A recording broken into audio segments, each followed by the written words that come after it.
Olá, bom dia.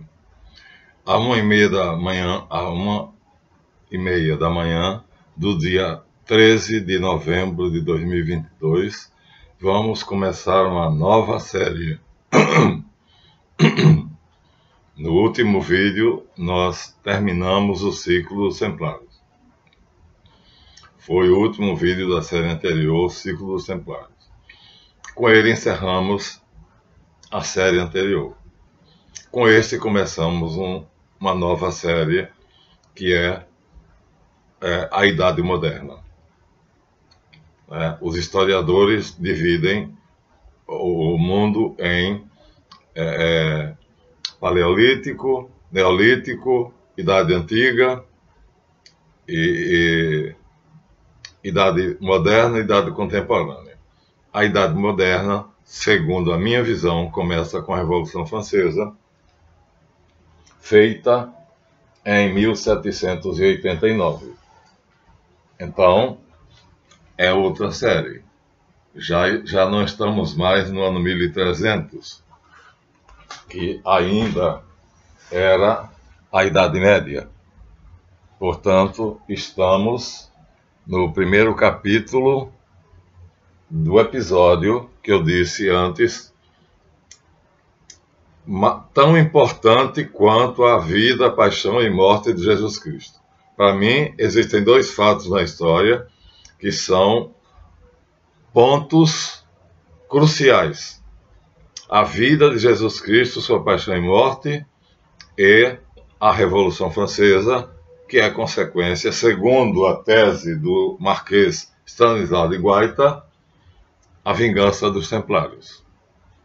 Então nós já lemos para vocês, não vamos reler, mas nós vimos que a tese do Marquês de Guaita é que 1789, ou seja, ano da Revolução Francesa, é a réplica fulminante ao decreto de Clemente V e de Felipe, e a bula de Clemente V e ao decreto de Felipe o Belo, que na verdade é Guilherme de Nogaret quem controla os dois. Então, assim, com esse vídeo, nós vamos começar uma nova série, que se chamará História Moderna. Vamos agradecer os likes e pedir a vocês, olha o dedinho, coloca gostei, porque aí o YouTube me recomenda.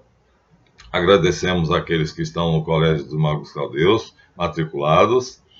Agradecemos a todos os visualizadores, né? Nosso número de inscritos está subindo, graças a Deus. Já estamos quase em 1.200 de inscritos. E de visualizadores passando de 1.200. De 10 mil, desculpa, de 10.200. Parece-me que o último relatório foi de 10.500. Então, agradecendo principalmente aos nossos irmãos caribus, que me sustentam, me dão uma vida digna, vamos começar. Bem, então, a primeira coisa que nós temos que fazer é,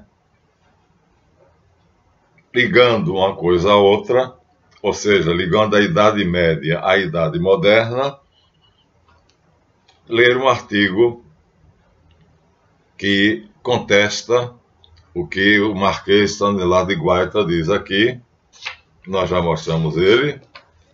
Um maçom, Rosa Cruz, de estirpe, de nobre estirpe, de grande nobreza e um grande investigador, mas que não leu muita coisa e foi contemporâneo da Revolução Francesa. Ele viu os resíduos da Revolução Francesa e ele deduziu que a Revolução Francesa foi a vingança dos Templários, que assim faziam com que a França e o Papa, a dinastia dos Capetos e o Papa de Roma, pagasse pela morte de Jacques Molay. Essa é a tese fundamental que está neste livro, O Templo de Satã. Mas nós temos aqui um artigo muito curioso de outro gênio, cuja admiração, para mim, é fantástica, que vai contestar isso. O nome dele é Júlio Zévola. Mas antes de ler a contestação de Júlio Zévola, eu vou ler um pequeno trecho de uma organização chamada Brasil Paralelo, que vai falar um pedacinho sobre a Revolução Francesa. Então, Brasil Paralelo, né, culto à razão. Vamos ler. Você já se achou tão esperto a ponto de criar um culto para venerar a sua própria inteligência? Isso já aconteceu na história da humanidade. E não foi em qualquer momento, em qualquer lugar. O culto da razão foi criado durante a Revolução Francesa. Substituir todas as religiões por uma única religião, o culto da deusa razão. É o que ele está dizendo, eu estou explicitando. Você já imaginou se todas as religiões do mundo sumissem e aparecesse uma única religião que fosse o culto da deusa razão, ou seja, da sua inteligência, né? a sua própria razão, pois foi esse o culto que foi proposto e foi até iniciado durante a Revolução Francesa. Por aí você já tem uma ideia da estupidez que foi esse movimento. Vamos continuar.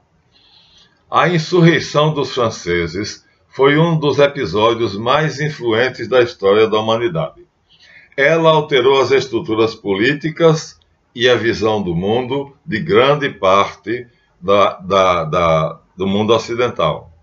No dia 10 de novembro de 1793, quando a Revolução já tinha o domínio da França, a maior potência econômica e cultural do mundo na época, Pierre Gaspard Chaumette, era um dos revolucionários, sugeriu que a Convenção, que era o Congresso Nacional, criasse uma nova religião, e a ideia foi aceita. Vamos repetir? Em 10 de novembro de 1793, Pierre Gaspard Chaumette, que era da Rosa Cruz Vera, criada por Jean de Gisors, sugeriu no Congresso Nacional da França que se criasse uma nova religião, que seria a religião oficial dos franceses. E essa nova religião chamava-se o culto à deusa razão. E os convencionais, os deputados, aceitaram. É o que o texto diz. Olha, Brasil Paralelo. A Catedral de Notre-Dame de Paris foi o palco do principal evento do culto da razão. Os revolucionários, a Catedral de Notre-Dame de Paris. Os revolucionários retiraram os símbolos cristãos do altar, fizeram um tipo de caverna e ali erigiram um altar para a deusa razão, ou para o símbolo de Mitra, que é a liberdade. Uma mulher, na verdade uma prostituta, representou a deusa razão e foi venerada pelo público. Quer dizer, todo mundo entrou na igreja de Notre-Dame e então uma lona grande fingindo uma caverna, porque Mitra era venerado dentro das cavernas, ele não tinha templo, como a maçonaria tem salões, ou como os neotemplários têm capítulos. Não, era uma caverna. Então fingiram uma caverna com uma lona e montaram um trono, e uma prostituta, uma puta, sentou-se nesse trono que ficava em cima do Santíssimo Sacramento do altar. Vou mostrar a vocês o quadro depois. Isso foi o evento principal da Revolução Francesa depois da tomada da Bastilha. Vocês vejam a que loucura chegou a humanidade. Disse que para libertar o homem, liberté, égalité, fraternité, que é o lema inventado pela Rosa Cruz Vera, que os maçons usam e falam como se fossem deles. Então, não é uma mulher qualquer, é uma puta.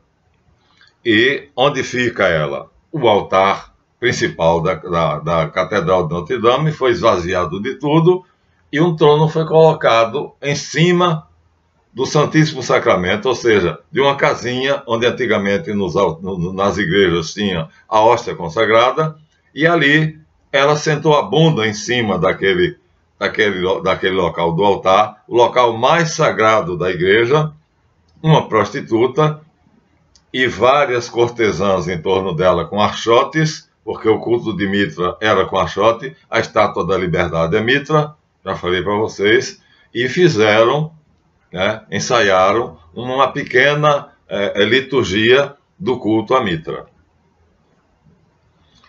O Jacobino era um partido. Anacrasis Clotes proclamou: temos apenas um Deus, o povo. Os ideais da Revolução Francesa moldaram o mundo moderno, criando uma nova forma de enxergar a política e a vida. Mas olha só, deem uma olhada no mundo moderno. Os ideais da Revolução Francesa moldaram o mundo moderno. Por isso eu disse, é um acontecimento tão importante quanto a vida de Jesus Cristo. Porque tudo que está aí é resultado da Revolução Francesa. Não é maravilha? Não foi uma beleza?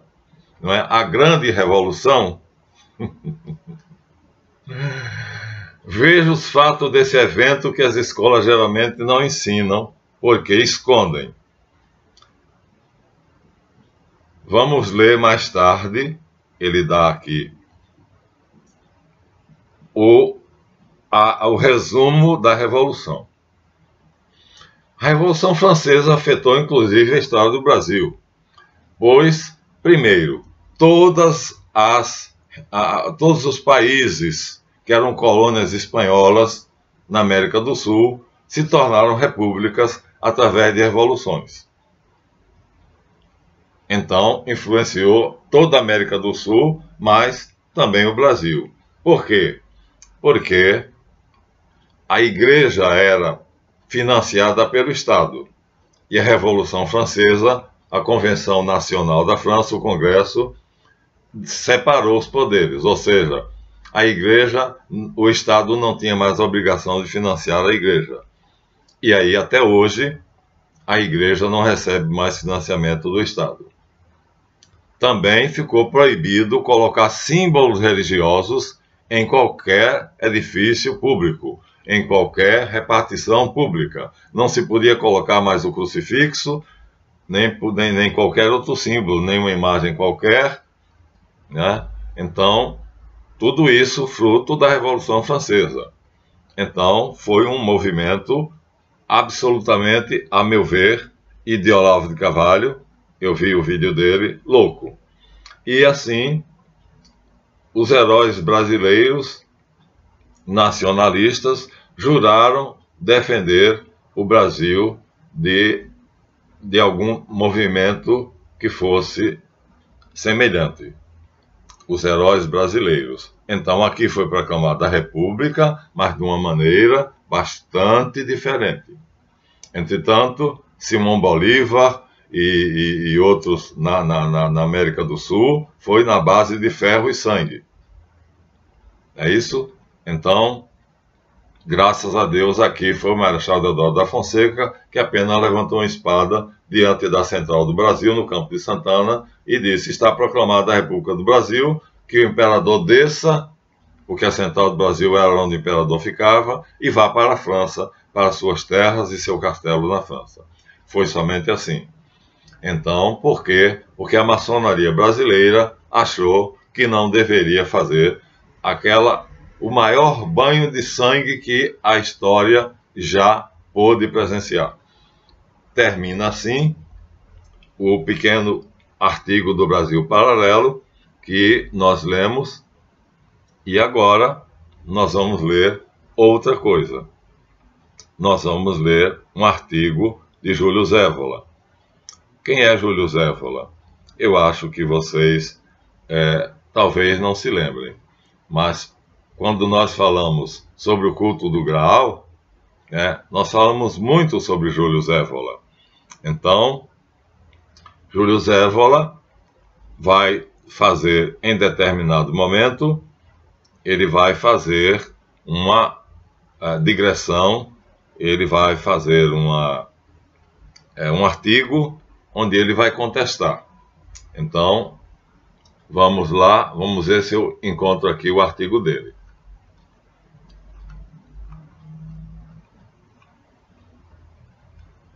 Acho que ou um ou outro. Então, eu tinha preparado, mas aqui ele saiu da minha tela. Então, Júlio Evola, eu vou ler para vocês, né, o artigo do Júlio Evola, onde ele diz claramente que a Revolução Francesa não foi como o Marquês Stanislas de Guaita fala, a vingança dos Templários, a vingança de Jacques Molay. Eu tinha preparado o texto, estava aqui, mas não está mais no meu computador devido à necessidade de ter outras telas abertas. Então, de qualquer maneira, vamos até o máximo. Vou tentar abrir o artigo de Júlio Evola, porque são dois artigos que estão junto um do outro. Aqui o da Revolução Francesa, que vamos ler no próximo vídeo, detalhadamente. E aí, é longo, viu? Eu estou passando aqui, nós vamos ler parte a parte. Vai ser exatamente como diz o Brasil Paralelo, como ninguém teve a coragem de mostrar. E eles vão mostrar. Então, agora, nós iremos sair um pouquinho do Brasil Paralelo e vamos para o artigo de Júlio Evola. Vamos ver se eu consigo fazer isso. Vamos ver. Vou tentar abrir. Ele contestando a tese de Stanislas de Guaita, do Marquês Stanislas de Guaita. Já está aqui. Legio Victrix. Então, foi fácil. Está aqui o artigo, tem uma coisa bonita, o site é muito bem feito. Então, aqui está o Legio Victrix, mostrando que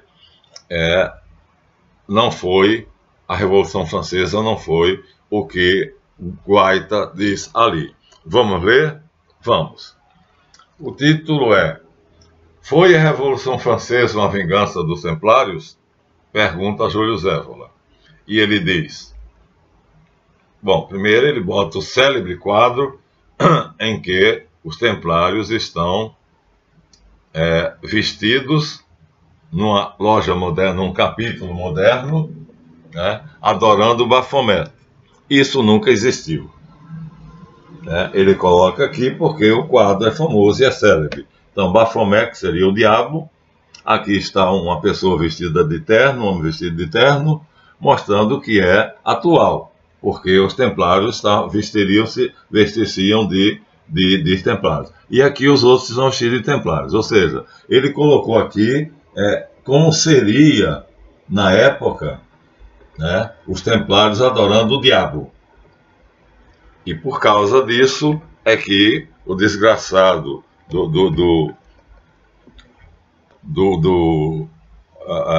chanceler do rei da França, né, vai fazer com que os templários sejam acusados de adoradores do diabo. Esse quadro aqui é num capítulo neotemplário moderno.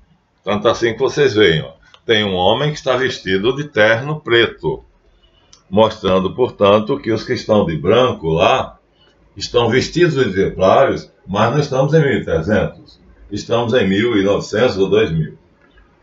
Então, aí ele vai dizer: um historiador francês observou que, enquanto hoje se reconhece já que as enfermidades do organismo humano não nascem sozinhas, mas que se devem a agentes invisíveis, olha que sutileza. As enfermidades do corpo humano se devem a agentes invisíveis, os micróbios e bactérias. Nós já sabemos quem são. nós já dissemos a vocês quem são no nosso livro. Nós vimos que começa com José Bálsamo, conde de Cagliostro, e Saint-Germain, né, cujo nome é Racoxi. São as bactérias, né, um é um vírus e outro é uma bactéria. Então, ele não cita nomes, mas diz que foram eles os causadores da enfermidade. Ele considera a Revolução Francesa uma doença que aconteceu, que enlouqueceu o povo francês. Assim, se produzem grandes crises e revoluções históricas.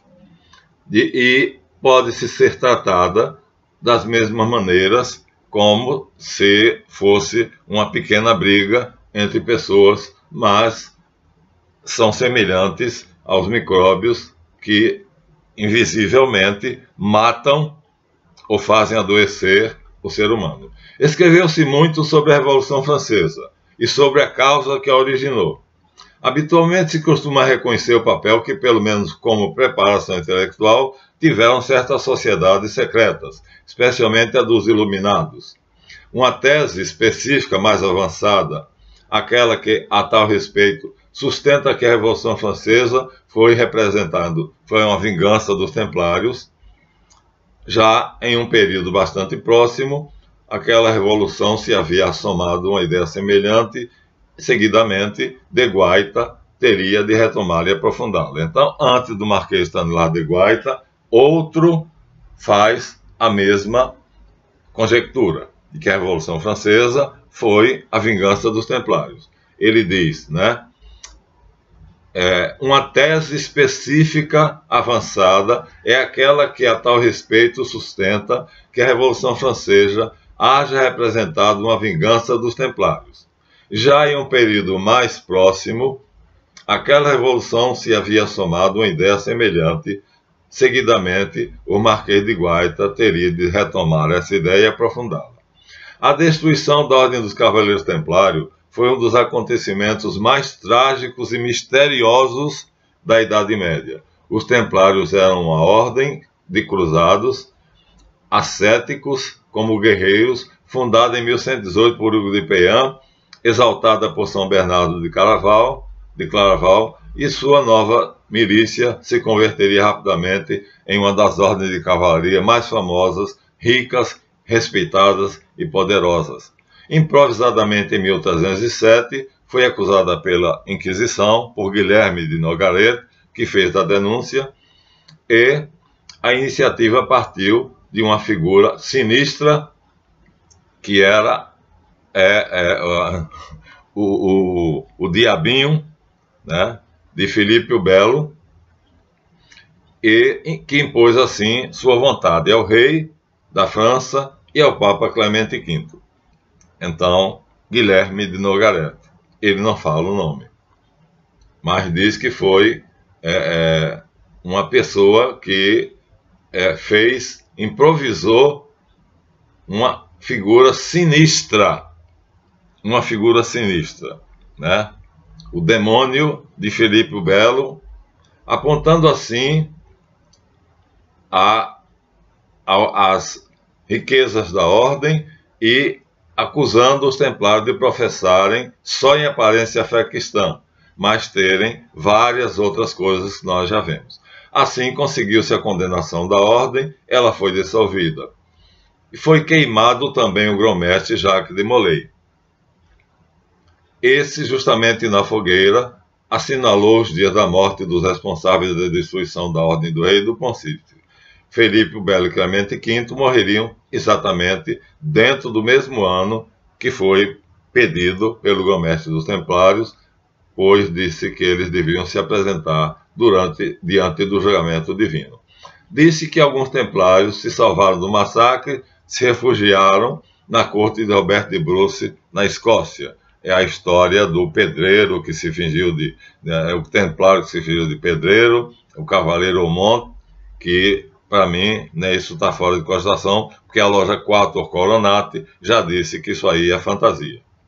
De qualquer modo, segundo a tese mencionada, certas derivações dos templários teriam continuado, certos ramos. Então, vários ramos saíram dos antigos templários. Eles foram oficialmente extintos, mas geraram várias ramificações. E todos teriam feito, na Revolução Francesa, teriam se unido, todos esses ramos, para preparar a vingança da Casa da França e de Roma. Que alguma sociedade secreta tivessem se organizado para fim revolucionário, isso é algo claro para qualquer investigador histórico. Uma mera casualidade, o fato de que um correio das mesmas fosse abatido por um raio, eu vou contar a vocês o que foi, permitiu descobrir documentos dos Iluminados que levavam consigo os planos revolucionários.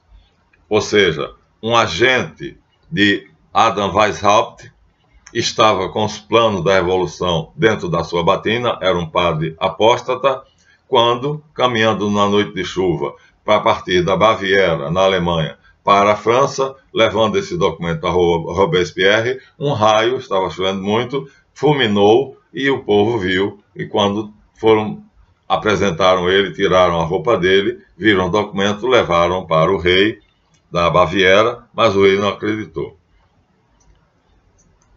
Em Frankfurt, em 1780. Infelizmente, o rei não acreditou, o rei da Baviera. Mas foi descrita também por Alexandre Dumas, no seu famoso livro José Bálsamo, onde se serviu certamente das anotações publicadas na Itália, no julgamento dele, das anotações publicadas, e na França, em 1791, por um processo realizado pelo Santo Ofício. E esse misterioso personagem, conhecido pelo nome de Conde de Cagliostro, então ali confessa como foi que ele contraiu essa obrigação. Cagliostro fala daquela reunião, faz menção aos templários, diz que ele foi convocado e que se haviam comprometido a derrubar os reis da França e logo depois da queda dessa monarquia, sua ação deveria se dirigir para a Itália, tendo em mira particularmente Roma e a instituição do papado, os papas. A tudo isso se deve agregar as revelações realizadas em 1796 por parte de Cadet de Gassencourt, dono de uma editora de livros, chamado um livro raro, extremamente raro, Le Tombeau de Jacques Molay, o túmulo de Jacques Molay. No mesmo, ele sustenta que os fatos da Revolução Francesa têm um signo templário. Então parte dele a ideia. Segundo o autor, o próprio nome de Jacobinos, que é um partido da Revolução, o principal, quer dizer que foram os principais promotores, quem foram os principais promotores da Revolução, já que o nome Jacobino viria do grão-mestre Jacques de Molay. Mas uma circunstância estranha e significativa está apresentada pela escolha do lugar onde foi mantido prisioneiro o último rei da França, Luís XVI, lugar que só abandonaria no momento da sua morte, indo para a guilhotina. Enquanto que a Assembleia Nacional, o Congresso da França, lhe havia assinalado como cárcere o Palácio de Luxemburgo, ele, ao invés disto, os jacobinos decidiram que não seria, então o Congresso Nacional da França decidiu que ele ficaria preso no Palácio de Luxemburgo, mas o partido dos jacobinos, que era de Robespierre, portanto dos barões de Rothschild, disseram que ele deveria ficar na Torre do Templo, que era, na verdade, a Bastilha, o último lugar onde foi preso o descendente, o último grão-mestre da Ordem do Templo. São ademais aduzidos outros elementos. Naturalmente, a investigação sobre tudo isso se desenvolve de maneira difícil, porque muita coisa foi feita nas sombras, por pais dos bastidores, fora da história conhecida. E então o investigador encontrará dificuldades particulares. No caso específico, ainda admitindo todos os indícios, indicaria a verificação de que existia uma continuidade entre os agentes revolucionários de 1789 e os verdadeiros templários medievais, podendo também ser que os primeiros hajam tomado dos segundos tão somente o nome. Ou seja, os agentes da Revolução Francesa usaram o nome. Aqui ele dá a dica. Porque, na verdade, os Illuminati da Baviera, de Adam Weishaupt, não tinham nada de templários. Os jacobinos de Robespierre não tinham nada de templário. Usaram apenas o nome. Então, foi uma mera desculpa. Portanto, é possível que hajam obedecido a forças ocultas e de um tipo diferente, o clã dos Rothschild. De qualquer modo, a hipótese daqueles que levam a olhar sobre o que poderia ser denominado a mais profunda revolução da história. Então, aqui está, postado por Júlio Zévola. Ele contesta, assim, a tese, dizendo que os templários se dividiram em vários ramos e que esses ramos todos se reuniram. É uma hipótese por Cadet de Gassincourt, no livro Tombeau de Jacques Molay, o túmulo de Jacques Molay.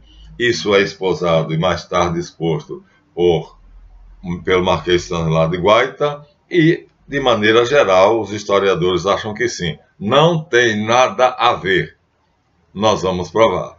Forças escuras e ocultas, agindo como micróbios que invisivelmente destroem a saúde de uma pessoa, podendo matá-la, foram os responsáveis pela Revolução. É o que ele diz. Quem foram esses dois micróbios? O Conde de Saint-Germain, né, cujo nome era Rákóczi, e era da terra do Drácula, Transilvânia, e José Bálsamo, chamado Conde de Cagliostro. Os dois canalhas que foram os micróbios, ou seja, olha, ele concorda comigo. Um era um vírus e o outro era um micróbio. E destruíram a beleza da França, ao invés de fazerem, através da democracia, como no Brasil, ou através de um golpe de Estado, como foi a proclamação da nossa República. Então, ele percebe que foi uma brutalidade, uma loucura que abalou os alicerces da França e que teve repercussões no mundo todo. E o resultado, liberdade, igualdade e fraternidade, que não é da maçonaria, nem é dos Illuminati, é da Rosa Cruz Vera, fundada exatamente lá por Jean de Gisors, vai ser usado como lema dessa revolução. Agora vocês olhem em volta e vejam se nós conseguimos liberdade, igualdade e fraternidade. Mas o Marquês Stanislas de Guaita achou que ele nasceu em 1686, então é contemporâneo da Revolução, e ele achou que daí para frente o mundo seria uma maravilha. Ficou esse cemitério que nós estamos vendo aí. É um cemitério entre a Rússia e a Ucrânia, é um cemitério lá entre a Síria de Bashar al-Assad e os Al-Qaeda, os muçulmanos que querem tomar dele, e aqui perto na Venezuela e em toda a Terra. Se você der uma olhada no planeta, você vê que tudo está sendo destruído. Há uma grande revolução que não é mais simplesmente a Revolução Francesa, que foi somente na França, primeiro. Depois foi exportada para o resto do mundo. Mas agora está acontecendo simultaneamente uma nova Revolução Francesa, mas simultaneamente no mundo todo. É só você olhar. É lá na China, com Taiwan, é a Coreia do Norte e a Coreia do Sul, é o Japão, é o Afeganistão, tá? É aqui a Venezuela, aqui é o norte do Brasil, aqui em cima, que está quebrada, é a Argentina, que agora é que está tentando se reerguer. Então você vê que a Terra está convulsionando em revoluções, guerras e destruição, mas todos os lugares diferentes de uma só vez, enquanto que a Revolução Francesa foi primeiro somente na França. Depois de destruir a França, ela foi exportada para destruir o resto do mundo. E destruiu. É só olhar em volta. Pronto. Esse é o início do primeiro capítulo sobre a Revolução Francesa, que produziu, foi esse quadro simbólico, a liberdade guiando o povo, pintado por Regine Delacroix, já mostrei. Então, aqui está, né, o símbolo da Revolução, a liberdade, que é Mitra, guiando o povo para a liberdade. Eles eram escravos da nobreza. E hoje nós somos escravos dos banqueiros. Sem os bancos, ninguém pode fazer nada. O comércio não funciona, a indústria não funciona. Todo grande comerciante ou todo grande industriário tem ações de bancos. George Soros é o verdadeiro dono do Itaú. O Federal Reserve é o principal banco dos Rothschild. Ele também é dono do Banco da França. Em 1810, através de uma mentira, que nós vamos contar detalhadamente, ele tomou o Banco da Inglaterra. E depois da Revolução, com o Banco da França quebrado, ele então pegou ouro que ele tinha levado do Brasil, das Minas Gerais para lá. Foi ele quem ficou com o ouro do Brasil. O Brasil não ficou com o ouro que produziu. E ele mandou para a França e assim se tornou dono do Banco da França. Logo, a Revolução Francesa não tinha nada a ver com a vingança de Jacques Molay. Pronto. Vamos detalhar, mas já dissemos aqui tudo. Entenderam? Alguém que já era muito rico ficou mais rico ainda. Ficou dono de 3 bancos. E a revolução foi feita por ele para isto. E quanto sangue derramado. E quantas pessoas virtuosas, sábias, boas, foram decapitadas, guilhotinadas, para que ele tivesse cada vez mais dinheiro. Hoje ele é o único trilionário do mundo. Existem muitos bilionários, mas só existe um trilionário, o Barão de Rothschild. Foi ele que fez a revolução. E o micróbio, chamado José Bálsamo, Conde de Cagliostro, e o vírus, chamado Conde de Saint-Germain, que aponta para a liberdade e diz que é o Messias do século XXI, destruíram a França, porque foi quem bolaram o plano, não. O plano foi idealizado por um padre apóstata chamado Adam Weishaupt, mas quem executou foi eles dois, né? Dentro do palácio, hospedado no palácio do rei. Você imagina o cinismo. Então, foram canalhas, hipócritas, mentirosos, assassinos e de uma perversidade sem limite. Porque a destruição da França foi uma coisa incomensurável. Iremos falar sobre isso mais devagar. Cada coisa a seu tempo. Aqui nós fizemos apenas a apresentação. Pronto. Até o próximo vídeo. Já chegamos aos 40 minutos. Então esse vídeo vai ser encerrado aqui, começando a nova série que é Tempos Modernos.